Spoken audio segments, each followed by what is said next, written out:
এই দুনিয়া নয়, তোমার জীবনের উদ্দেশ্য জান্নাত। ওখান থেকে তুমি এসেছো, ওখানে ফিরে যেতে হবে। মাঝখানে একটা অল্প সময় মাত্র, এই সময়টা কাজে লাগালে পরে তুমি ওখানে ফিরে যেতে পারবে। এটা কর্মের জগৎ, কোনো ফলাফলের জগৎ নয়। আমরা একটা জিনিস ভুল করি, আমরা মনে করি যে দুনিয়াতে সব কিছুর ফলাফল পেতে হবে। এটা জরুরি না।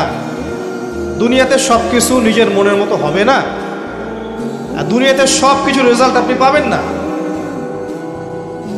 ভাগ্যিস কিয়ামতের দিন বলে একটা কিয়ামতের দিন আছে, না হলে পৃথিবীতে সমস্ত জালেম পার পেয়ে যেত, মাজলুম তার অধিকার পেত না। কিয়ামতের দিন আছে বলেই কোনো জালেম পার পাবে না। কিয়ামতের দিন আছে বলেই কোনো মাজলুম এর অশ্রু নীরবে নিভৃতে ঝরবে না, সেও তার অধিকার ফিরে পাবে ইনশাআল্লাহ। তো ওইটা হচ্ছে মূল জাজমেন্ট ডে, এবং ওখানে পুলসিরাত পার হয়ে আমাকে জান্নাতে যেতে হবে ইনশাআল্লাহ। এটা আমার লাইফের ডেস্টিনেশন, ফাইনাল ডেস্টিনেশন, একদম ফিলোসফি অফ লাইফ। আপনার দ্য ডেফিনেশন অফ সাকসেস, সাফল্যের সংজ্ঞা, ফামান যুহজিহা আনিন নার ওয়া উদখিলাল জান্নাতা ফাকাদ ফাজ। কেউ সফল না দুনিয়াতে, শুধুমাত্র সে ব্যক্তি ব্যতীত যাকে কি করা হয়েছে, জাহান্নাম থেকে বাঁচিয়ে জান্নাতে প্রবেশ করানো হচ্ছে। এই ব্যক্তি ছাড়া কেউ সফল নয়। যদি তরুণ সমাজকে আপনি সাফল্যের সংজ্ঞা শেখাতে পারেন, খায়ের, এটা কাজে দিবে। এখন কি করছে তারা? এখন পড়াশোনা করছে বস্তুবাদী, নৈতিকতা বিবর্জিত হয়ে গড়ে উঠছে। চতুর্দিক থেকে আপনার ফিতনাগুলো, অশ্লীলতা, বেহায়াপনা, ফ্রি মিক্সিং, জুয়া, মাদক, পর্নোগ্রাফি, এই অনলাইন সেকশনে ফিতনাগুলো চতুর্দিক থেকে ওকে ঘিরে রেখেছে। ওর মাথাটা অক্টোপাসের মতো ধরে রেখেছে এমনভাবে যে ও 10টা মিনিট রিল্যাক্স হয়ে চিন্তা করতে পারে না যে আসলে আমি করতেছিটা কি, আর করা কি দরকার আমার দুনিয়ায়, আমার জীবনের উদ্দেশ্যটা আসলে কি, কি জন্য আমি পৃথিবীতে এসেছি, এটা ভাবার জন্য 10 মিনিট সময় তাকে দেওয়া হয়নি। এমনভাবে ওকে ব্যস্ত রাখা হয়েছে। এগুলো করছি আমরা। এগুলোর বাইরে একটাই পথ, আমাদের তরুণীদের জন্যে, যুবক যুবতীদের জন্যে, আমাদের পরবর্তী জেনারেশনের জন্যে, এবং এখনও যারা আমরা আমাদের বয়স হয়ে গেছে, পিতামাতা হয়েছি, তাদের জন্যেও, উপর থেকে নিচ পর্যন্ত প্রত্যেকটা শ্রেণীর মানুষের জন্যই একটাই মৌলিক মেসেজ, যে দুনিয়ার সফলতা এবং পরকালের মুক্তি এটা নিহিত আছে একমাত্র ইসলামের মধ্যে, অন্য কোথাও নাই। এবং ইসলামের বেইজ হলো কোরআন এবং সুন্নাহ, আল্লাহর কিতাব, তার নবীর সুন্নাহ। এর পরিপূর্ণ অনুসরণ অনুকরণের মধ্যেই আছে শান্তি এবং কামিয়াবি, অন্য কোথাও নাই। যদি কেউ চ্যালেঞ্জ করতে চায়, তাকে চ্যালেঞ্জ করতে দেন।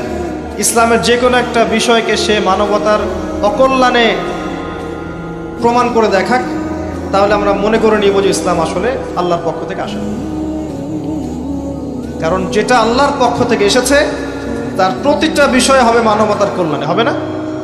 নিঃসন্দেহে। কেউ চ্যালেঞ্জ গ্রহণ করতে চাইলে করতে বলেন।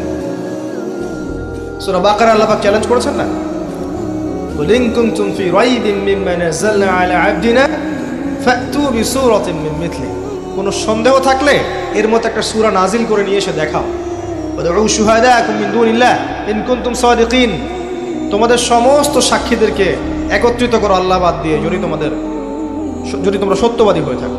ওয়া ইল্লাম তাফআলু, তোমরা যদি না পারো মিথ্যা প্রমাণ করতে, ওয়ালান তাফআলু, কোশ্চিনকালে পারবেও না, আল্লাহ পাক বলেই দিচ্ছে, তাহলে ফাত্তাকুন নার আল্লাতী ওয়াকুদুহা আন-নাস ওয়াল হিজারা, সেই আগুনকে ভয় করো যার ইন্ধন হবে মানুষ এবং পাথর। উইদ্দাত লিল কাফিরিন, এটা কাফেরদের জন্য প্রস্তুত করা হয়েছে। আজকের মাহফিলে সব ভুলে যান, কোনো আপত্তি নাই, এইটা ভুলেন না। আত্মার কালিমা দূর হবে কিভাবে? কয়টা কাজ? দুইটা। একটা হচ্ছে বেশি বেশি মৌতের স্মরণ, 2 নাম্বার বেশি বেশি কোরআন তেলাওয়াত। আপনার কলব এর মধ্যে যত মরিচিকা ময়লা আছে, মরিচা ধরেছে, জং ধরেছে, দুর্গন্ধ আছে, আস্তে আস্তে আস্তে আস্তে কেটে যাবে ইনশাআল্লাহ। অনেকে অনেক প্রবলেম বলে, ভাই এই সমস্যা ওই সমস্যা। আমি প্রায় একটাই টেক্সটই করি, বেশি বেশি কোরআন তেলাওয়াত করুন, বেশি বেশি কোরআন তেলাওয়াত করুন। নিজেকে দিয়ে বুঝেছি যে কোরআনের সাথে সম্পর্ক যত গাঢ় হবে, দুনিয়াকে ডিল করা আপনার জন্য তত সহজ হবে।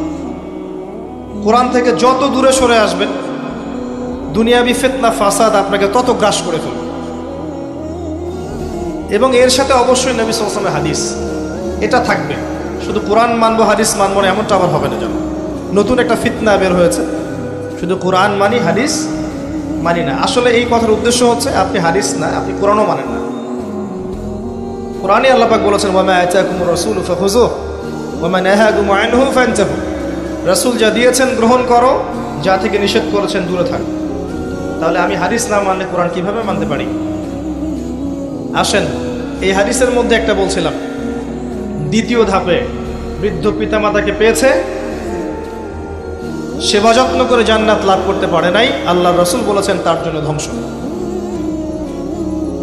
আমরা আশা করব আমরা আমাদের পিতা মাতাদেরকে যথাযোগ্য সম্মান দিব ইনশাআল্লাহ। পিতা মাতাকেও আমরা অনুরোধ করব, যা ভুল হয়ে গেছে হয়ে গেছে। আপনার ছেলে আপনার মেয়েকে আল্লাহর পথে বড় করে তোলেন, ইনশাআল্লাহ আপনি শেষ বয়সে আপনাকে বৃদ্ধাশ্রমে সময় কাটাতে হবে না। ইনশাআল্লাহ শেষ বয়সে আপনি রিল্যাক্স থাকতে পারবেন। আপনার লেগেসি তারা ধারণ করবে ইনশাআল্লাহ। আপনার জানাজা সালাত আপনার ছেলে পড়াবে ইনশাআল্লাহ। নবী সাল্লাল্লাহু আলাইহি ওয়াসাল্লাম সম্পর্কে আপনাকে আমি কয়েকটা কথা বলবো, স্পেশালি যুবক ভাইদেরকে। আমরা ফ্যান্টাসিতে ভুগি এবং আমরা রোল মডেল খুঁজতে চাই। কখনো আমরা বানাই রোল মডেল কোনো মিউজিশিয়ানকে, কখনো বানাই কোনো গিটারিস্টকে, কোনো ড্রামার, ঠিক আছে, কোনো অ্যাক্টর, কোনো অ্যাক্ট্রেস। কখনো দেখবেন কোনো ফুটবল প্লেয়ার, ক্রিকেট প্লেয়ার, হলিউডের নায়ক, বলিউডের নায়ক, এদেরকে আমরা রোল মডেল বানাই। ড্রেসটা পরবো ওর মতো, চুলটা কাটবো তার মতো, তাই না? Everything cut paste, copy paste. এবং এইসব মানুষদের ছবি টবি দিয়ে মানুষ আমাদেরকে টানে, হ্যামিলনের বাসে ওরার মতো, আসো এর মতো হও, তাই না? মেয়েদের ক্ষেত্রে সেম, মেয়েরাও দেখবেন সেম। কোন নায়িকা, কোন অ্যাক্ট্রেস, কোন কীভাবে চলছে, সব কাট পেস্ট কপি করবে। হ্যাঁ, আর এখন তো ইউটিউব ফেসবুকের যুগ, সব ওখানে গেলেই পাওয়া যায়। তো আল্লাহ পাক আমাদেরকে একজন রোল মডেল দিয়েছে, মুহাম্মাদুর রাসূলুল্লাহ সাল্লাল্লাহু আলাইহি ওয়াসাল্লাম। আল্লাহ পাক বলেছেন, লাকাদ কানা লাকুম ফি রাসূলিল্লাহি উসওয়াতুন হাসানাহ। তোমাদের জন্য, সবার জন্যই মুহাম্মদ সাল্লাল্লাহু আলাইহি ওয়াসাল্লামের মধ্যেই আছে সর্বশ্রেষ্ঠ আদর্শ। এর উপরে কোনো আদর্শ নাই, সুবহানাল্লাহ বলেন। আর যখন নবীর আদর্শকে বাদ দিয়ে মানুষ অন্য আদর্শ গ্রহণ করবে, তখন সূরা ফুরকানের একটা আয়াত আছে এদের জন্য, ইয়াউমা ইয়াউদ্দু যালিমু আলা ইয়াদাইহি। ওই দিন জালেমরা ওদের হাতকে কামড় দিবে আর বলবে, ইয়া লাইতানি ইত্তাখাযতু মা'আর রাসূলি সাবিলা। হায় আমি যদি আমার রাসূলের পথ অবলম্বন করতাম। ইয়া ওয়াইলাতা লাইতানি লাম আত্তাখিয ফুলালান খলিলা। হায় আমার দুর্ভাগ্য, পোড়া কপাল, যদি আমি অমুককে আমার আদর্শ রূপে গ্রহণ না করতাম, কতই না ভালো।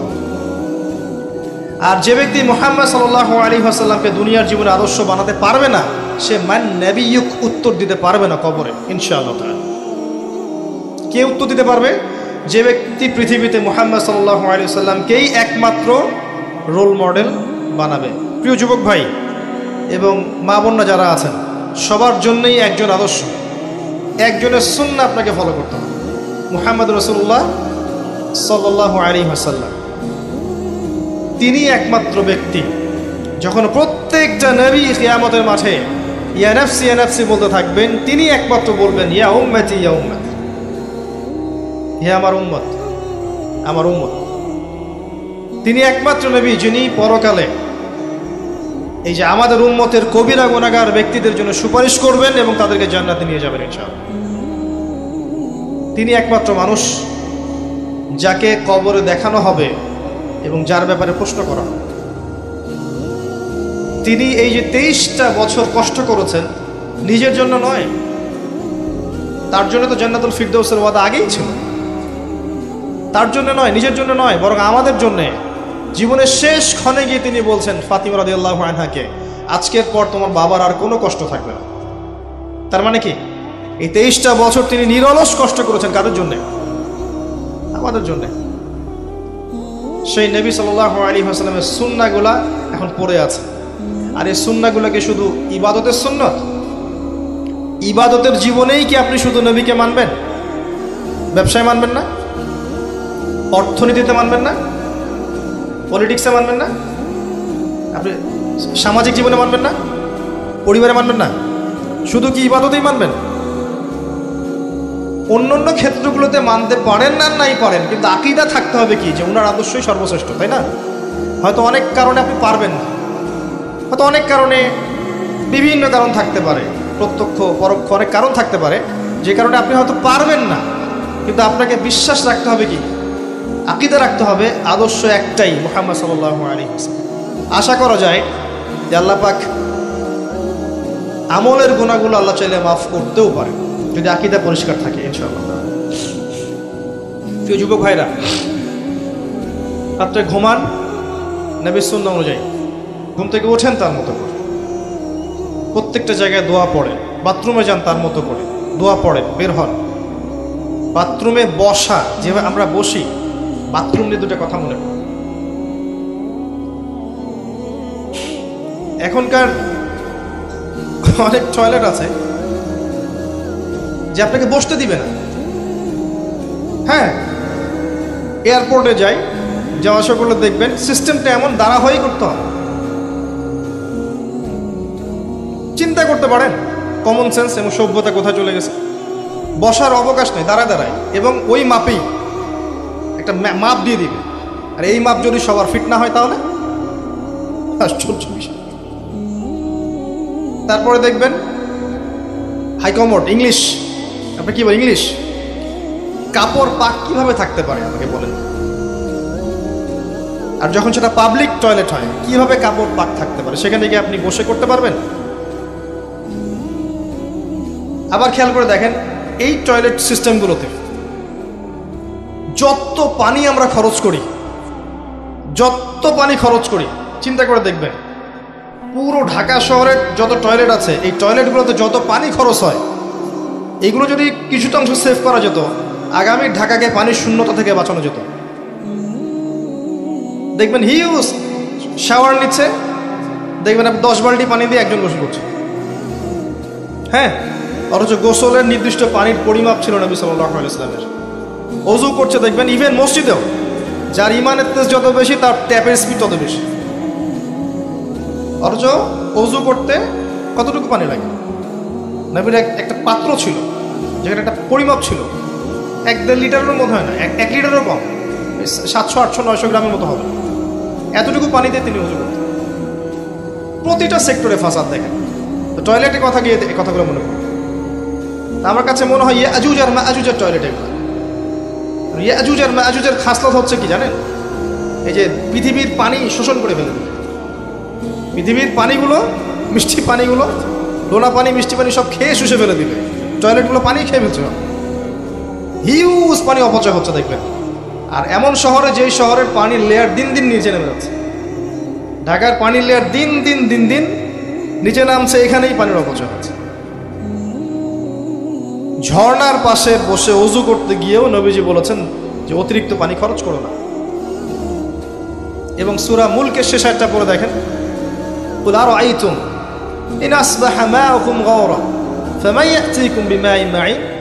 তোমরা যদি কোনোদিন সকালে উঠে দেখো যে পানি নেই, নিচে নেমে গেছে, কে আছে তোমাদেরকে পানি এনে দিবে? আল্লাহ পাকের নিয়ামতগুলো অপচয় করছে। শয়তানের ভাই আমরা সবাই। মসজিদে ওযুখানার যে ওযুগুলো হচ্ছে, সাহাবা একরাম দেখলে লাঠি দিয়ে পিটাতেন একটা। দেখবেন প্রচুর পানি অপচয় করছে, প্রচুর। শয়তানের ভাই হওয়ার পরে আবার সালাতের কাতারে দাঁড়িয়ে, শয়তানের ভাই হয়ে সালাতের কাতারে, তারপরে আবার বলে সালাতে মনোযোগ থাকে না। ওযু তো হচ্ছে না, প্রপারলি ওযু হচ্ছে না। তো আল্লাহ পাক বোঝার তৌফিক দান করুন। একটু অড লাগতে পারে কথাগুলো, কিন্তু একটু ভাববেন, ভাবলে বুঝতে পারবেন যে কিছুটা হলেও ভিত্তি আছে আমার কথা, কিছুটা হলেও। টয়লেট করেন নবী সাল্লাল্লাহু আলাইহি ওয়াসাল্লামের মতো, নেকি হবে। ঘুমানোটা নেকি হবে, ঘুম থেকে ওঠাটা নেকি হবে। এরপর আপনি নামাজে যাবেন, প্রত্যেক পদক্ষেপে নেকি হবে। নামাজটাকে ডিজিটালভাবে পড়েন না, 3G 4G 5G নামাজ ছেড়ে দেন। তো এই দ্রুততা আমাদের কি করেছে? স্থিরতা নষ্ট করে দিয়েছে। নামাজও দেখবেন দ্রুত, অনেক বিষয় চিন্তা আসতেছে মাথা। স্থির থাকাটা আল্লাহর একটা নিয়ামত। স্থিরতা আল্লাহর পক্ষ থেকে আসে, অস্থিরতা শয়তানের পক্ষ থেকে আসে। চেষ্টা করবেন সালাতটাকে রিল্যাক্সে পড়ার, টাইম দেন, তেলাওয়াত করেন, তেলাওয়াতটাকে লম্বা করেন, অর্থটা বোঝার চেষ্টা করেন, রুকুতে সময় দেন, সেজদায় সময় দেন, নামাজের পর একটু দোয়া করেন, একটু বসে থাকেন, নামাজ পড়েই চলে যায় না, বসে থাকেন, তাসবিহ তাহলিল করেন, জিকির আজগার করেন। পারলে মুসল্লিদেরকে নিয়ে ইমাম সাহেব 2-3টা হাদিস পড়লেন, বসানোর চেষ্টা করেন। মানুষ বসতে চায় না দিনের জন্য, এখন পড়তে চায় না, বক্তব্য শুনতে চায়, দেখবেন পড়তে চায় না। নামাজ পড়ে দ্রুত চলে আসেন না, সময় দেন। এরপরে বাসায় আসেন, আপনি এসে নাস্তা করেন, খান রাসূলের সুন্নাহ মোতাবেক। ওই যে বললাম, এমনভাবে খায়েন না আখিরুজ্জামানের হাদিস আপনার উপরে অ্যাপ্লাই হয়ে যায়। পরিশ্রম করেন, ফিজিক্যাল পরিশ্রম করেন, কায়িক শ্রম করেন, খেলাধুলা করেন, ভালো কিছু খেলাধুলা করেন, যে খেলা আপনার কায়িক পরিশ্রম হবে। আমি বলবো, যদি আপনারা খেলাধুলাও করেন, খেলার মধ্যে জুয়া রাখবেন না, কোনো ফিতনা রাখবেন না, নামাজ যেন ছুটে না যায় খেলতে গিয়ে। এভাবে যদি খেলেন, কিছুটা সময় খেলেন ফিজিক্যালি ফিট থাকার জন্য, আই থিঙ্ক এটার জন্য আপনি কি পাবেন? আপনি শরীরকে সুস্থ রাখার জন্যে, ফিজিক্যালি ফিট থাকার জন্যে, এবং শারীরিক সুস্থ থেকে আপনি আল্লাহর ইবাদত করবেন, এই নিয়াতে আপনি করলে আপনি কি পেতে পারেন। এবং এগুলো আপনাকে আরও অনেক পাপ থেকে বাঁচাবে। যারা একটু খেলাধুলা করতো তারা কিন্তু পর্নোগ্রাফি, যে মাদক, আড্ডাবাজি করা, গীবত তহমত করা, এইসব সার্কেল থেকে বের হয়ে আসতো। একটু প্র্যাকটিক্যালি কায়িক পরিশ্রম করতো এবং ফিজিক্যালি সে ফিট থাকতো, সেটা মানুষ করছে না। এখন সারাদিন ডিভাইস এডিকশন, ডিভাইস একটা জড় পদার্থের মতো ডিভাইস নিয়ে পড়ে আছে।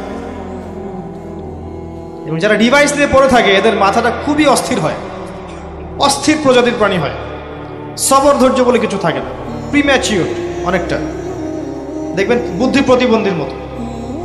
এবং খেয়াল করে দেখবেন যে যারা ডিভাইস এডিক্টেড এরা জীবনের চ্যালেঞ্জ গ্রহণ করতে পারে না, এবং চ্যালেঞ্জ গ্রহণ করে একটা বিষয়কে উল্টে দেয়া বা মানে কি বলবো ওটাকে ফেস করে এগিয়ে যাওয়া, এই মনোবলটা থাকে না।